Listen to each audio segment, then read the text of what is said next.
Hi everyone, my name is Bürki, and welcome back to the Bürki Breakdown. I was on vacation last week, so I didn't make an episode, and there's a lot that went on during the past couple of weeks, so let's get right into it. The guys had their 26th match of the season on August 16th against the Chicago Fire FC at SeatGeek Stadium in Chicago. The starting 11 for this match was Roman Bürki, Haziel Orozco, Timo Baumgartel, Henry Kessler, Devin Padelford, Chris Durkin, Edu, Songbin Jung, Tomas Ostrak, Cello, and Klaus. Chicago created the first good chance in the 8th minute, but thankfully Roman was able to shut it down by smothering the ball at the top of the 6.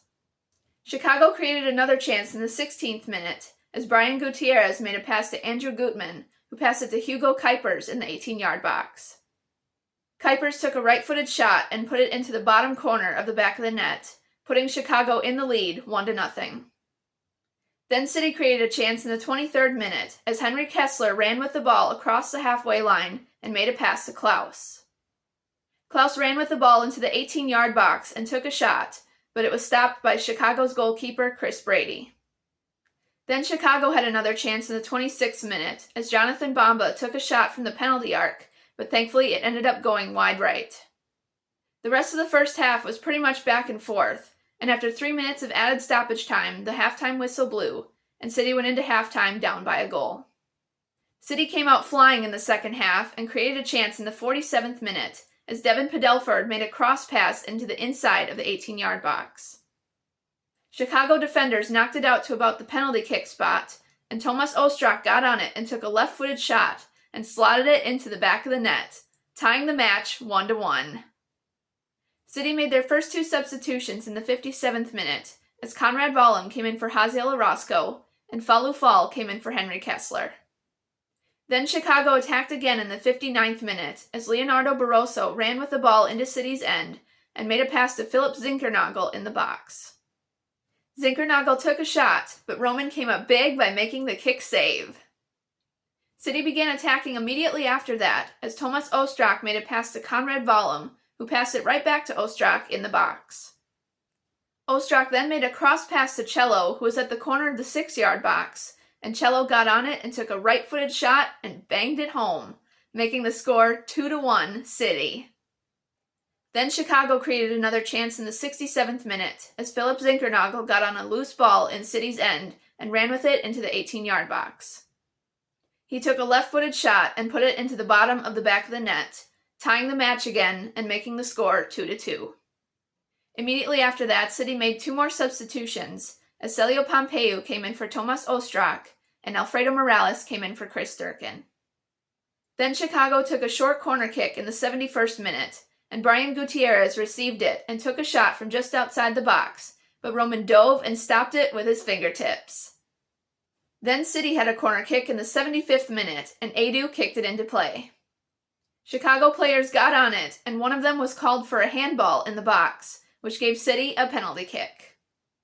The ref decided to go to VAR to determine whether or not the call should stand. The ref made the announcement in the 77th minute that it was in fact not a handball, and he reversed the call, taking the penalty kick away from City. Then City made their final substitution in the 85th minute, as Simon Becher came in for Klaus. Then Chicago created a chance in the 87th minute, as Andrew Gutman made a pass to Philip Zinkernagel, who passed it to Brian Gutierrez. Brian took a shot from just outside the 18-yard box and put it into the bottom corner of the back of the net, making the score Chicago 3, City 2. Roman did dive and got a hand on it, but couldn't quite stop it. Then in the 93rd minute, there was lots of yelling and some shoving between City and Chicago.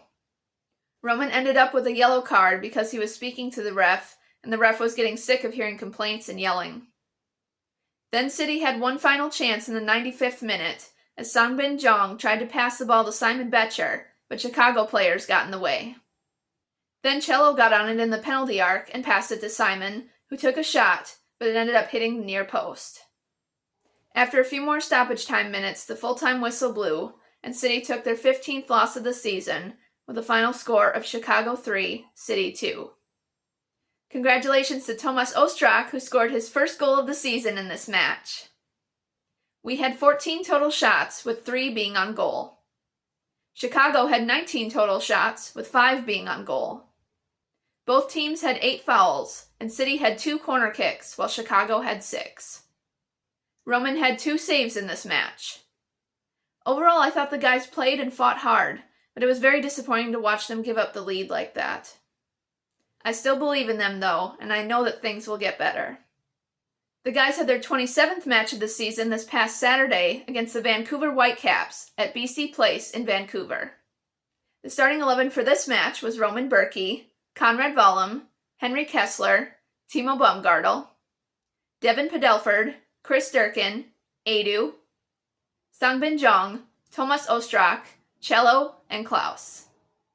City looked strong offensively right away and created a chance in the 11th minute as Cello and Tomas Ostrak ran with the ball down the field, making passes to each other.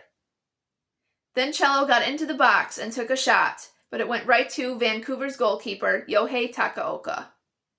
City tried again in the 13th minute as Cello ran after the ball and got on it in Vancouver's end. He then passed it to Conrad Wallem at the corner of the 18-yard box, and Wallem made a cross pass into the box. Edu got his head to it and headed it into the back of the net, giving City the lead, 1-0. Then City created another chance in the 17th minute as Klaus made a pass to Songbin Jong in the 6-yard box. Songbin tried to shoot, but Takaoka shut him down before he could. Not much happened until the beginning of a 3-minute stoppage time period when Vancouver earned a corner kick. It was kicked into play, and players from both teams jumped up to try to head it. The ref blew his whistle and pointed to the penalty kick spot, awarding Vancouver a penalty kick. This was because of Devin Padelford grabbing the arm of a Vancouver player while they were running, and the Vancouver player fell to the ground. Brian White took the penalty kick in the last seconds of stoppage time and put it into the back of the net, making the score tied 1-1. Then the halftime whistle blew, and City went into halftime tied with Vancouver 1-1. Vancouver had a very close chance to start the second half, as Thomas Mueller made a pass to Ocampo in the box. Ocampo took a shot, but Roman came up big to stop it. City made their first substitution in the 57th minute, as Mackay Joyner came in for Tomas Ostrak, who was cramping really bad. Vancouver tried again in the 64th minute, as Sebastian Berhalter made a pass to Ocampo, who passed it to Ali Ahmed in the box. Ahmed took a shot, but Roman dove and saved it, and Timo Baumgartel finished the job by clearing it away. City made 2 more substitutions in the 65th minute, as Haziel Orozco came in for Devin Padelford, and Alfredo Morales came in for Chris Durkin. Vancouver had yet another chance in the 75th minute, as Emmanuel Sabi took a shot from a ways outside the 18-yard box, but Roman dove to his left and stopped it with his arm. Then in the 73rd minute, Songbin Jong made a fast break with the ball into Vancouver's end and made a pass to Klaus. Klaus got into the box, got around Vancouver defenders, took a shot, and scored, giving City the lead 2-1. Then in the 79th minute, Vancouver took a free kick, which was kicked into play by Sebastian Berhalter. Daniel Rios got his head to it in the box and headed it into the back of the net, tying the match again and making the score 2-2. City made their final substitutions in the 83rd minute, as Simon Betcher came in for Songbin Jong, who was having leg cramps, and Celio Pompeu came in for Klaus. Then City had a close chance in the 85th minute, as Cello made a pass to Celio in the 18-yard box. Celio took a shot, but it was stopped at the near post by Takaoka. 10 minutes of stoppage time were added to this half, and in the final minute of that, Vancouver was attacking, and Mackay Joyner was running behind a Vancouver player in the box, and the Vancouver player tripped and fell, and the ref gave Vancouver a penalty kick. Vancouver earned this PK because Mackay supposedly tripped the Vancouver player that fell down. He really didn't. I didn't see that on the replay at all. Even though stoppage time was up, the ref decided to go to VAR to take a better look at it. After watching the replay for a while, the ref announced that the call stands as is, and Vancouver had their penalty kick. Thomas Mueller took the penalty kick in the 104th minute. He ran up to the ball, made a complete stop, and kicked it past Roman, giving Vancouver the win 3-2. A few minutes after that, the full-time whistle blew, making Vancouver's win official with a final score of 3-2. We had 11 total shots, with 4 being on goal. Vancouver had 22 total shots, with 8 being on goal. We had 12 fouls, while Vancouver had 13, and we had 1 corner kick, while Vancouver had 11.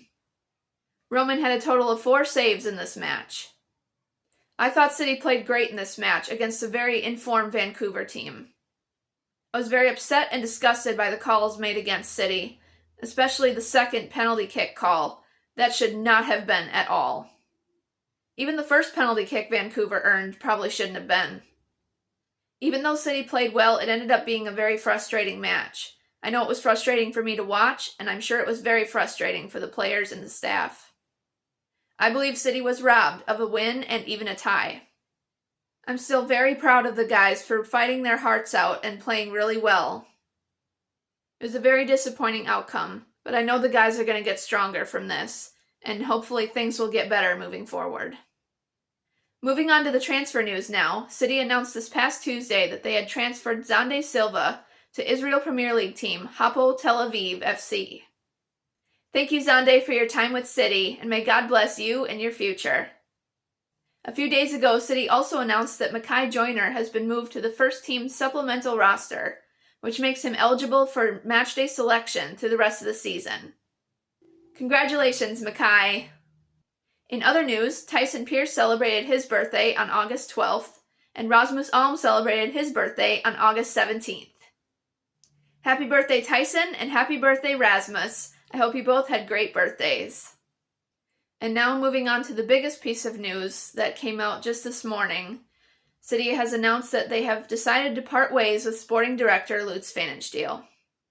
It says in the article put out on the City app that President and GM Diego Gigliani and Technical Director and City 2 head coach John Hackworth will be sharing that role until someone permanent can be found.